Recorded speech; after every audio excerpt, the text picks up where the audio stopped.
Hello दोस्तों, आप सभी को हमारे यूट्यूब चैनल ज्ञान दर्पण क्लासेस चारण पे आपका स्वागत है। दोस्तों, आज मैं बिहार बोर्ड एग्ज़ाम 2024 के लिए विज्ञान का मॉडल सेट 1 लेकर आया हूं, जो आपके एग्ज़ाम के व्यू से बहुत ही महत्वपूर्ण है। इसलिए दोस्तों, पूरी जानकारी के लिए वीडियो को अंत तक देखिएगा और अगर अभी तक हमारे यूट्यूब चैनल को सब्सक्राइब नहीं किए हैं तो चैनल को सब्सक्राइब कर लीजिएगा, बेल आइकन को दबा लीजिएगा ताकि हमारा वीडियो सबसे पहले आप तक पहुँचे। दोस्तों, आज का पहला क्वेश्चन है कि किस दर्पण का फोकस दूरी ऋणात्मक लिया जाता है। बताइएगा दोस्तों कि किस दर्पण का फोकस दूरी ऋणात्मक लिया जाता है। समतल दर्पण, अवतल दर्पण या उत्तल दर्पण या इनमें सभी।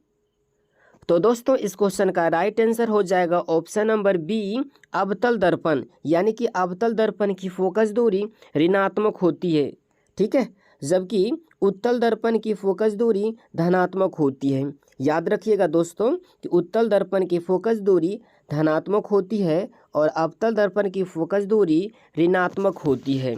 इसलिए दोस्तों, इस क्वेश्चन का राइट आंसर होगा ऑप्शन नंबर बी। अगला क्वेश्चन है, निम्न में किस माध्यम का वर्तनांक अधिक है। बताइएगा दोस्तों कि निम्न में जो है किस माध्यम का वर्तनांक अधिक है। हवा, जल, सीसा या हीरा। तो दोस्तों, इस क्वेश्चन का राइट आंसर हो जाएगा ऑप्शन नंबर डी, हीरा का। यानी कि इनमें जो है हीरा का वर्तनांक सबसे अधिक होती है 2.42 और जो है हवा का वर्तनांक 1.003 होती है और सीसा का वर्तनांक 1.5 होती है, जबकि जल का वर्तनांक 1.33 होती है। याद रखिएगा दोस्तों कि हवा का जो वर्तनांक है 1.003 होती है और सीसा का वर्तनांक 1.5 और जल का वर्तनांक 1.33 होता है और हीरा का वर्तनांक 2.42 होती है। इसलिए दोस्तों, इस क्वेश्चन का राइट आंसर हो जाएगा ऑप्शन नंबर डी, यानी कि हीरा का वर्तनांक जो है सबसे अधिक होती है। अगला क्वेश्चन है कि सामान्य दृष्टि के लिए सुस्पष्ट दृष्टि की अल्पतम दूरी है। बताइएगा दोस्तों कि इनमें जो है समान दृष्टि के लिए सुस्पष्ट की अल्पतम दूरी यानी कि न्यूनतम दूरी कितनी है। 25 मीटर या 25 सेमी या 25 मिमी या इनमें से कोई नहीं। तो दोस्तों, इस क्वेश्चन का राइट आंसर हो जाएगा ऑप्शन नंबर बी, 25 सेमी। यानी कि समान दृष्टि के लिए सुस्पष्ट दृष्टि की अल्पतम दूरी यानी कि न्यूनतम दूरी जो है 25 सेंटीमीटर होती है और अधिकतम दूरी जो है अनंत होती है। याद रखिएगा कि जो है एक सामान्य आँख, स्वस्थ आँख जो है अधिकतम कितनी दूरी तक देख सकता है, तो अनंत तक देख सकता है और न्यूनतम 25 सेंटीमीटर तक की वस्तुओं को वह साफ साफ देख सकता है, ठीक है। अगला क्वेश्चन है कि श्वेत प्रकाश का कौन सा रंग किसी प्रिज्म से गुजरने के पश्चात सबसे कम झुकता है। बताइएगा दोस्तों कि श्वेत प्रकाश का कौन सा रंग किसी प्रिज्म से गुजरने के पश्चात जो है सबसे कम झुकता है। बैंगनी, लाल, नीला या पीला। तो दोस्तों, इस क्वेश्चन का राइट आंसर हो जाएगा ऑप्शन नंबर सी, लाल। यानी कि जो है लाल रंग का विचलन क्या होता है, कम होता है और ये जो है कम झुकता है, जबकि बैंगनी रंग का जो है विचलन अधिक होता है यानी कि सबसे ज़्यादा झुकता है, ठीक है। जब श्वेत प्रकाश किसी प्रिज्म से होकर गुजरता है तो बैंगनी रंग का विचलन जो है ज़्यादा होता है यानी कि सबसे ज़्यादा झुकता है और लाल रंग का विचलन कम होता है यानी कि सबसे कम झुकता है। इसलिए दोस्तों, इस क्वेश्चन का राइट आंसर हो जाएगा ऑप्शन नंबर सी। अगला क्वेश्चन है कि निकट दृष्टि को किस लेंस के उपयोग द्वारा संशोधित किया जा सकता है। बताइएगा दोस्तों कि निकट दृष्टि दोष को दूर करने के लिए जो है किस लेंस का प्रयोग करते हैं। अवतल लेंस, उत्तल लेंस या द्विफोक्सीय लेंस या इनमें से सभी। तो दोस्तों, इस क्वेश्चन का राइट आंसर हो जाएगा ऑप्शन नंबर ए, अवतल लेंस। यानी कि निकट दृष्टि दोष को दूर करने के लिए जो है अवतल लेंस का प्रयोग किया जाता है, जबकि दूर दृष्टि दोष को दूर करने के लिए उत्तल लेंस का प्रयोग की जाती है। याद रखिएगा दोस्तों कि दूर दृष्टि दोष को दूर करने के लिए उत्तल लेंस का प्रयोग की जाती है और निकट दृष्टि दोष को दूर करने के लिए अवतल लेंस का प्रयोग की जाती है। और जरा दूरदर्शिता को दूर करने के लिए द्विफोक्सीय लेंस का प्रयोग की जाती है। इसमें दो लेंस एक ही चश्मे में होते हैं, उत्तल लेंस और अवतल लेंस। ठीक है। अगला क्वेश्चन है कि वैद्युत प्रतिरोधकता निर्भर करता है। बताइएगा दोस्तों कि वैद्युत प्रतिरोधकता जो है किस पर निर्भर करती है, चालक की लंबाई पर, या चालक के अनुप्रस्थ काट के क्षेत्रफल पर, या चालक के पदार्थ की प्राकृतिक पर, या इनमें सभी पर। तो दोस्तों इस क्वेश्चन का राइट आंसर हो जाएगा ऑप्शन नंबर डी, इनमें सभी पर। यानी कि विद्युत प्रतिरोधकता जो है इनमें सभी पर निर्भर करती है, यानी कि चालक की लंबाई पर, और चालक के अनुप्रस्थ काट की क्षेत्रफल पर, और चालक के पदार्थ की प्रकृति पर, यानी कि पदार्थ कैसा है। ये तीनों सही हो जाएगा। इसलिए दोस्तों इस क्वेश्चन का राइट आंसर होगा ऑप्शन नंबर डी। अगला क्वेश्चन है कि विद्युत शक्ति का एसआई मात्रक है। बताइएगा दोस्तों कि विद्युत शक्ति का एसआई मात्रक क्या है, वाट, वाट प्रति घंटा, या यूनिट, या ओम। तो दोस्तों इस क्वेश्चन का राइट आंसर हो जाएगा ऑप्शन नंबर ए, वाट। यानी विद्युत शक्ति का एसआई मात्रक वाट होता है। ठीक है। जबकि प्रतिरोध का एसआई मात्रक ओम होता है। याद रखिएगा कि प्रतिरोध का एसआई मात्रक ओम होता है। ठीक है। और विद्युत शक्ति का एसआई मात्रक वाट होता है। अगला क्वेश्चन है कि एक यूनिट विद्युत ऊर्जा का मान है। बताइएगा कि एक यूनिट विद्युत ऊर्जा का मान कितना होता है, 3.6 गुना 10⁻³ जूल, या 3.6 गुना 10⁻4 जूल, या 3.6 गुना 10⁻5 जूल, या 3.6 गुना 10⁻6 जूल। तो दोस्तों इस क्वेश्चन का राइट आंसर हो जाएगा ऑप्शन नंबर डी, 3.6 गुना 10⁻6 जूल। यानी एक यूनिट विद्युत ऊर्जा का मान जो है 3.6 गुना 10⁻6 जूल होती है। ठीक है। अगला क्वेश्चन है कि निम्न में से कौन सा कथन सत्य नहीं है। बताइएगा दोस्तों कि निम्न में से जो है कौन सा कथन सत्य नहीं है। विद्युत जनित्र विद्युत चुंबकीय प्रेरण पर कार्य करता है, या विद्युत मोटर विद्युत ऊर्जा को यांत्रिक ऊर्जा में बदलता है, या चुंबकीय बल रेखाएं परस्पर नहीं काटती है, या हरे विद्युत रोधन वाला तार प्रायः विद्युन्मय तार का होता है। तो दोस्तों इस क्वेश्चन का राइट आंसर होगा ऑप्शन नंबर डी कि हरे विद्युत रोधन वाला तार विद्युन्मय तार होता है। यह बात जो है गलत है। यानी कि हरे विद्युत रोधन वाला तार जो है भूतार होता है, और जो है विद्युन्मय तार जो है लाल रंग का होता है। ठीक है। इसलिए दोस्तों इस डी नंबर ऑप्शन जो है गलत होगा। जबकि ये विद्युत जनित्र जो है विद्युत चुंबकीय प्रेरण पर कार्य करती है, यह बात जो है सही है। ठीक है। और विद्युत मोटर विद्युत ऊर्जा को यांत्रिक ऊर्जा में बदलती है, ये भी सही है। और चुंबकीय बल रेखाएं परस्पर नहीं काटती हैं, यानी कि विद्युत चुंबकीय जो रेखाएं होती हैं आपस में कहीं नहीं काटती हैं। इसलिए दोस्तों ये भी सही है। और ये जो है हरे विद्युत रोधन वाला तार जो है विद्युन्मय तार होता है, ये गलत है। हरे विद्युत रोधन वाला तार जो है भूतार होती है। ठीक है। इसलिए दोस्तों इस क्वेश्चन का राइट आंसर होगा ऑप्शन नंबर डी, यानी कि ये डी नंबर ऑप्शन क्या है, गलत है। अगला क्वेश्चन है कि फ्लेमिंग के वाम हस्त नियम से बायां हाथ का मध्यमा संकेत करती है।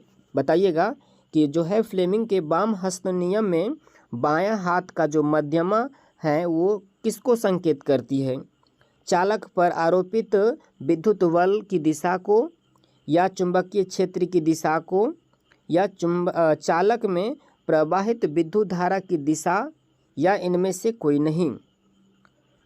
तो दोस्तों इस क्वेश्चन का राइट आंसर होगा ऑप्शन नंबर सी, चालक में प्रवाहित विद्युत धारा पे। यानी कि फ्लेमिंग के वाम हस्त नियम में बायां हाथ का मध्यमा है वह जो है चालक में प्रवाहित विद्युत धारा को संकेत करती है।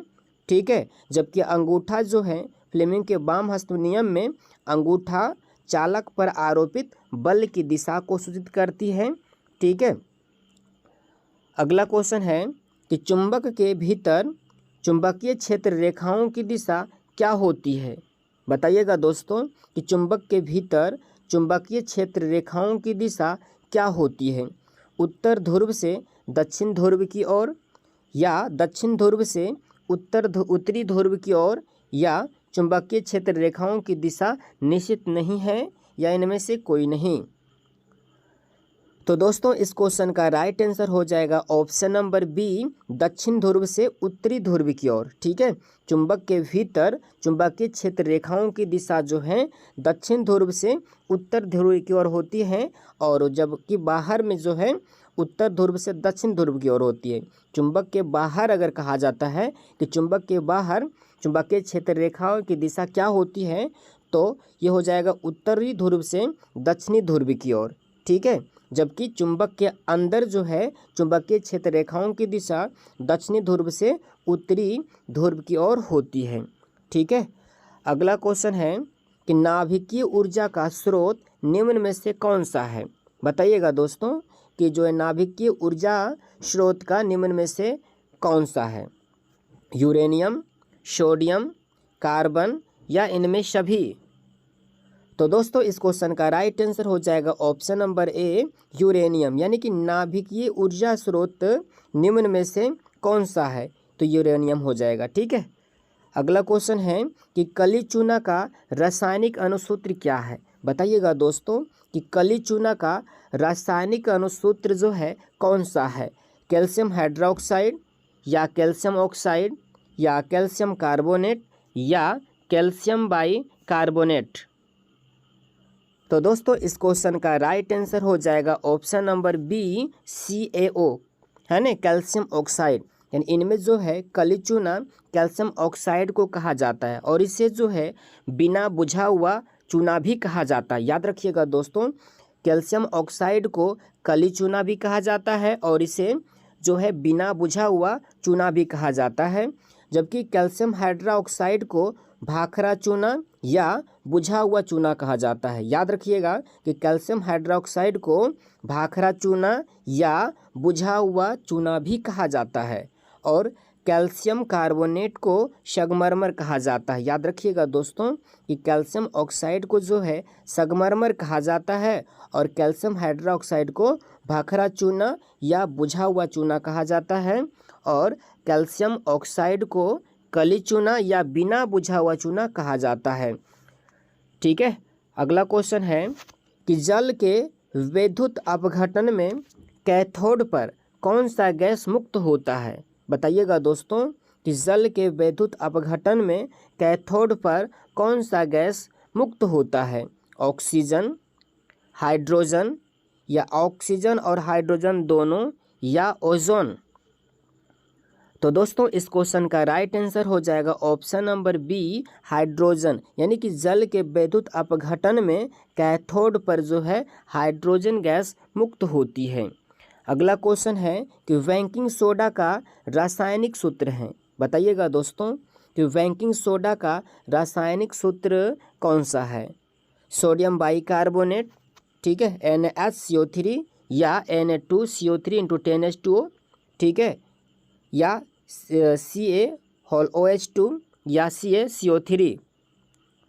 तो दोस्तों इस क्वेश्चन का राइट आंसर हो जाएगा ऑप्शन नंबर ए, NaHCO3। यानी कि सोडियम बाइकार्बोनेट को बेकिंग सोडा या खाने वाला सोडा कहा जाता है, जबकि Na2CO3 × 10H2O को धोने वाला सोडा या वॉशिंग सोडा कहा जाता है।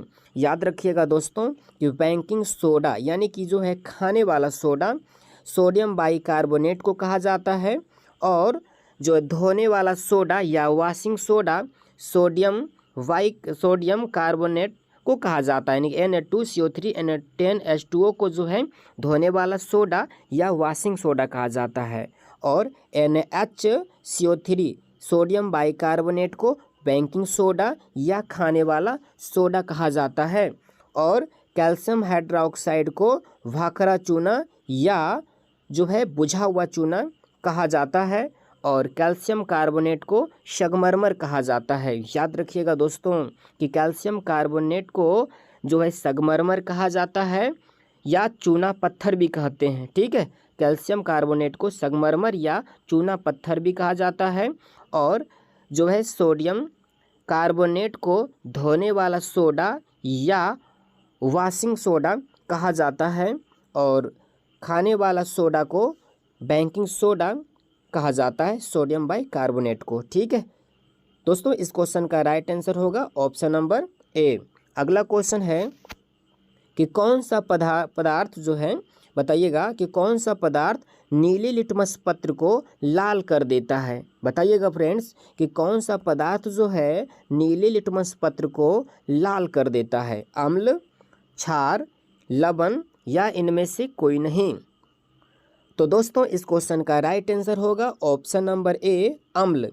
अम्ल जो है नीले लिटमस पत्र को लाल कर देता है, जबकि भस्म यानी कि क्षार जो है लाल लिटमस पत्र को नीला कर देता है। याद रखिएगा कि अम्ल जो है नीले लिटमस पत्र को लाल कर देता है और भस्म यानी कि क्षार जो है लाल लिटमस पत्र को नीला कर देता है। ठीक है, अगला क्वेश्चन है कि मिल्क ऑफ मैग्नीशिया का पीएच मान है।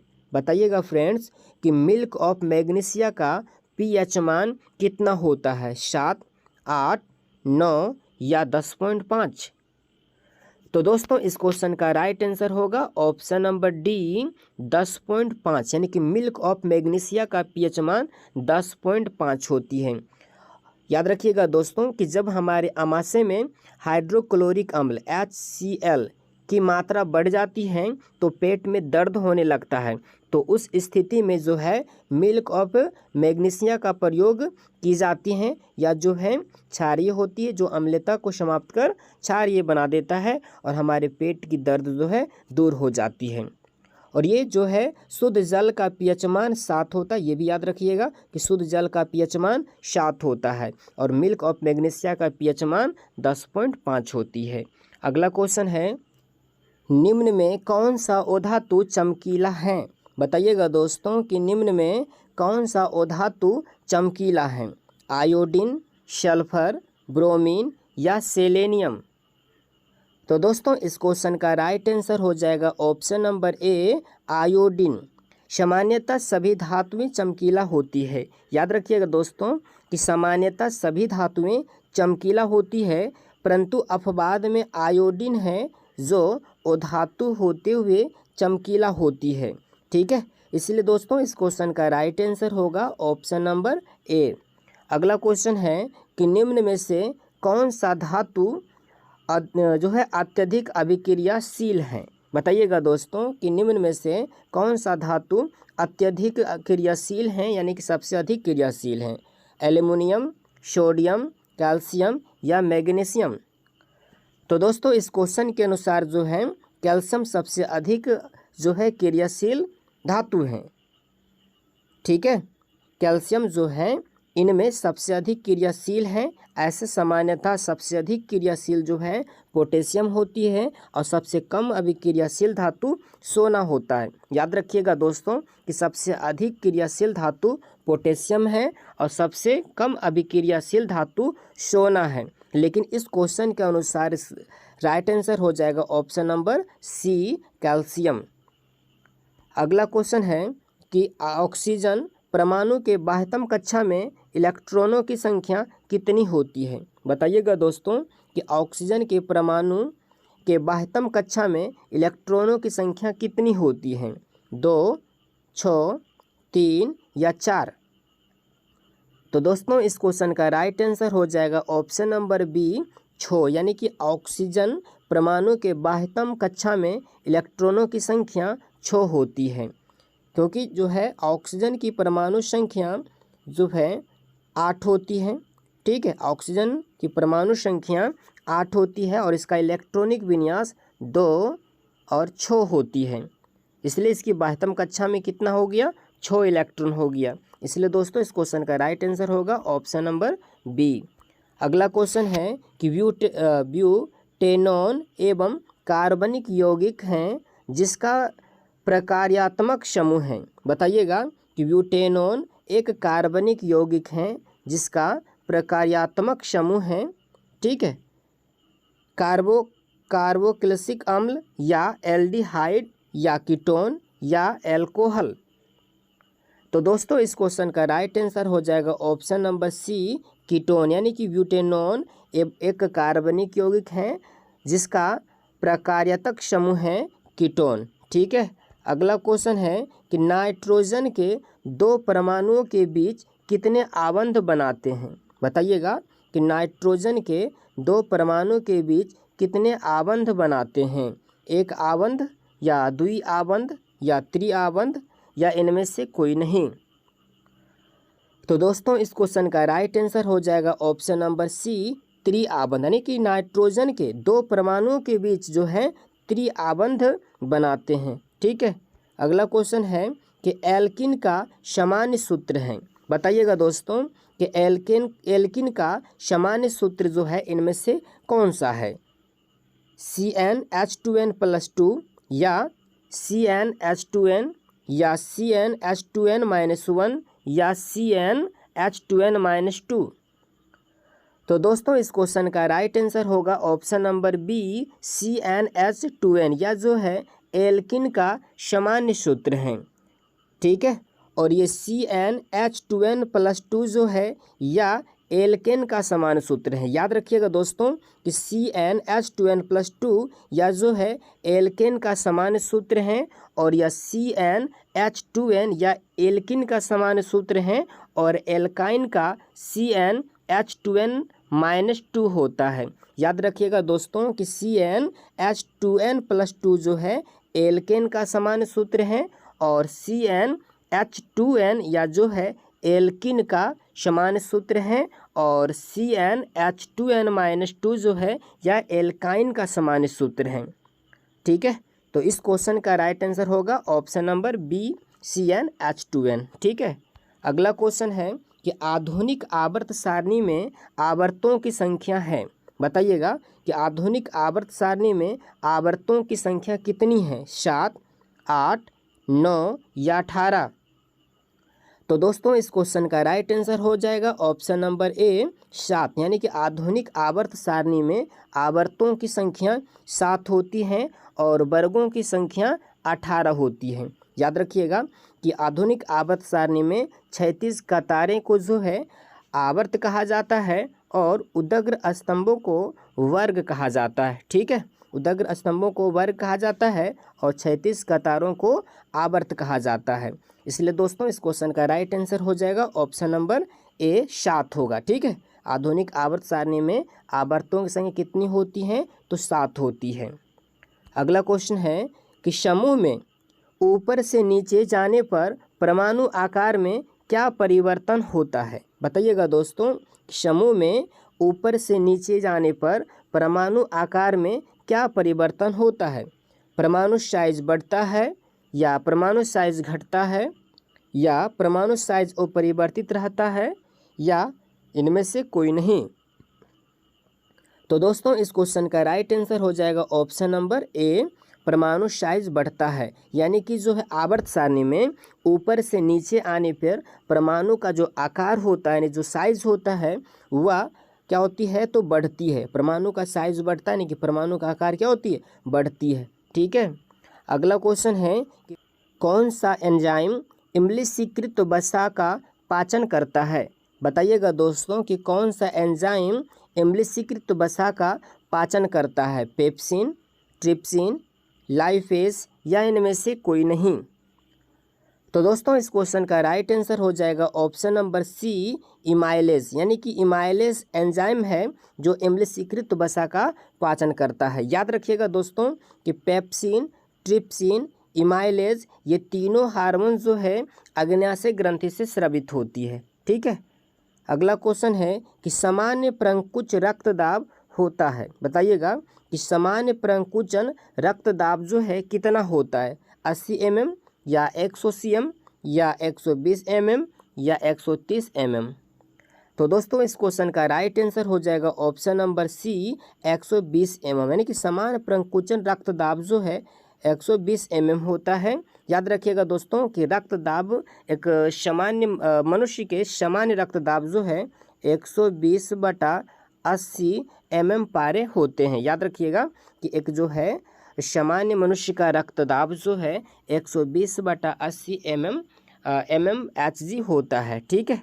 अगला क्वेश्चन है कि पत्तियों में प्रकाश संश्लेषण द्वारा बना भोजन पादप के अन्य भागों में से किसके द्वारा भेजा जाता है। बताइएगा दोस्तों कि पत्तियों में प्रकाश संश्लेषण द्वारा बना भोजन पादप के अन्य भागों में किसके द्वारा भेजा जाता है? जाइलम द्वारा, फ्लोएम द्वारा, रंध्र द्वारा या इनमें से सभी द्वारा? तो दोस्तों इस क्वेश्चन का राइट आंसर हो जाएगा ऑप्शन नंबर बी, फ्लोएम द्वारा, यानी कि प्रकाश संश्लेषण द्वारा बना भोजन पादप के अन्य भागों में जो है फ्लोएम के द्वारा जाता है। यानी कि फ्लोएम जो है भोजन को ले जाने का काम करता है, जबकि जाइलम जो है जल को ले जाने का काम करता है। याद रखिएगा, जाइलम जो है जल को पौधों के विभिन्न भागों तक ले जाने का काम करती है, जबकि फ्लोएम जो है प्रकाश संश्लेषण के द्वारा बना भोजन को पौधों के विभिन्न भागों में ले जाने का काम करती है, जबकि रंध्र द्वारा जो है गैसों का आदान प्रदान की जाती है। याद रखिएगा, रंध्र द्वारा, यानी कि पत्ती में छोटे छोटे छिद्र होते हैं जिसे रंध्र कहते हैं, और इन रंध्र के द्वारा जो है गैसों को आदान प्रदान करने का कार्य करती है। और जाइलम जो है जल को ले जाने का काम करता है, और फ्लोएम जो है भोजन को ले जाने का काम करता है। अगला क्वेश्चन है कि उस पौधा का नाम बताएं जो कलम द्वारा कायिक प्रवर्धन में प्रदर्शित करता है। बताइएगा दोस्तों कि उस पौधा का नाम बताइए जो कलम द्वारा कायिक प्रवर्धन को प्रदर्शित करता है। गेहूँ, गुलाब, धान या इनमें सभी? तो दोस्तों इस क्वेश्चन का राइट आंसर हो जाएगा ऑप्शन नंबर बी, गुलाब। ठीक है। अगला क्वेश्चन है कि काला जार बीमारी किस रोगजनक के कारण होता है? बताइएगा कि काला जार बीमारी जो है किस रोगजनक के कारण होता है? प्लाज्मोडियम या लिस्मानिया या अमीबा या इनमें से कोई नहीं? तो दोस्तों इस क्वेश्चन का राइट आंसर हो जाएगा ऑप्शन नंबर बी, लेशमानिया, यानी कि काला जार बीमारी जो है लेशमानिया रोगजनक के कारण होता है। अगला क्वेश्चन है कि निम्न में कौन सा द्विलिंगी है? बताइएगा दोस्तों कि निम्न में से कौन सा जो है द्विलिंगी है? गुलाब पुष्प या लौकी या पपीता या इनमें से कोई नहीं? तो दोस्तों इस क्वेश्चन का राइट आंसर हो जाएगा ऑप्शन नंबर ए, गुलाब, यानी कि द्विलिंगी पुष्प है। ठीक है, गुलाब क्या है? द्विलिंगी पुष्प है, और लौकी, पपीता ये सब जो है एकलिंगी पुष्प हैं। ठीक है, द्विलिंगी पुष्प का मतलब होता है कि ऐसा पुष्प जिसमें दोनों लिंग, नर और मादा दोनों लिंग जो है एक ही पौधा में उपस्थित होती हैं, उसे द्विलिंगी कहते हैं। और जिस पुष्प में केवल नर या मादा अंग जो है उपस्थित होती है उसे एकलिंगी कहते हैं। ठीक है, इसलिए दोस्तों इस क्वेश्चन का राइट आंसर होगा ऑप्शन नंबर ए, गुलाब पुष्प, या जो है एक द्विलिंगी पुष्प है। ठीक है। अगला क्वेश्चन है कि मानव में घ्राण ग्राही स्थित होता है। बताइएगा कि मानव में घ्राण जो है ग्राही कहाँ पे स्थित होता है? आँखों में या नाकों में या कानों में या इनमें से सभी में? तो दोस्तों इस क्वेश्चन का राइट आंसर हो जाएगा ऑप्शन नंबर बी, नाकों में, यानी कि मानव में घ्राण ग्राही जो है नाकों में स्थित होती है। अगला क्वेश्चन है कि हमारे शरीर की सभी ऐच्छिक क्रियाएं नियंत्रित होती है। बताइएगा कि हमारे शरीर की सभी ऐच्छिक क्रिया किसके द्वारा नियंत्रित होती है? प्रमस्तिष्क से या मेडुला से या पोन्स से या अनुमस्तिष्क से? तो दोस्तों इस क्वेश्चन का राइट आंसर होगा ऑप्शन नंबर डी, अनुमस्तिष्क से, यानी कि हमारे शरीर की सभी ऐच्छिक क्रिया, यानी कि जो हमारे इच्छा से होती हैं वे सारी क्रियाएं जो है अनुमस्तिष्क से होती हैं। जैसे हाथ पैरों का चलाना, ये सब क्या है? ऐच्छिक क्रिया, जो हमारी इच्छा के अनुसार होती हैं उससे ऐच्छिक क्रिया कहते हैं। और यह जो है हमारे शरीर की सभी ऐच्छिक क्रिया को कौन नियंत्रित करती है? तो अनुमस्तिष्क। ठीक है, इस क्वेश्चन का राइट आंसर होगा ऑप्शन नंबर डी। अगला क्वेश्चन है जंतुओं में वृद्धि हार्मोन स्रावित होता है। बताइएगा दोस्तों कि जंतुओं में वृद्धि हार्मोन्स कहाँ से स्रावित होती है? पीयूष ग्रंथि से या अपटू ग्रंथि से या अधिवृक्क से या इनमें से कोई नहीं? तो दोस्तों इस क्वेश्चन का राइट आंसर हो जाएगा ऑप्शन नंबर ए, पीयूष ग्रंथि से, यानी कि जंतुओं में वृद्धि हार्मोन जो है पीयूष ग्रंथि से स्रावित होती हैं और यह जो है हमारे शरीर की सबसे छोटी ग्रंथि है। याद रखिएगा कि पीयूष ग्रंथि जो है हमारे शरीर की सबसे छोटी ग्रंथि है जो मस्तिष्क में पाई जाती हैं और इसे जो है मास्टर ग्रंथि या पिट्यूटरी ग्रंथि भी कहा जाता है। याद रखिएगा दोस्तों कि पीयूष ग्रंथि को मास्टर ग्रंथि या पिट्यूटरी ग्रंथि कहा जाता है जो हमारे मस्तिष्क में पाई जाती है। ठीक है, और यहीं से वृद्धि हार्मोन्स स्रावित होती हैं। अगला क्वेश्चन है कि आनुवांशिकता का सिद्धांत किसने दिया? बताइएगा दोस्तों कि आनुवांशिकता का सिद्धांत जो है किसने प्रतिपादित किया है? मेंडल ने या चार्ल्स डार्विन या जगदीश चंद्र बोस या इनमें से कोई नहीं? तो दोस्तों इस क्वेश्चन का राइट आंसर हो जाएगा ऑप्शन नंबर ए, मेंडल ने, यानी आनुवांशिकता का सिद्धांत जो है मेंडल ने दिया है। ठीक है, अगला क्वेश्चन है कि स्त्रियों में लिंग गुणसूत्र होता है। बताइएगा दोस्तों कि स्त्रियों में जो है लिंग गुणसूत्र कौन सा होता है? XY या XX या XY और XX दोनों या इनमें से कोई नहीं?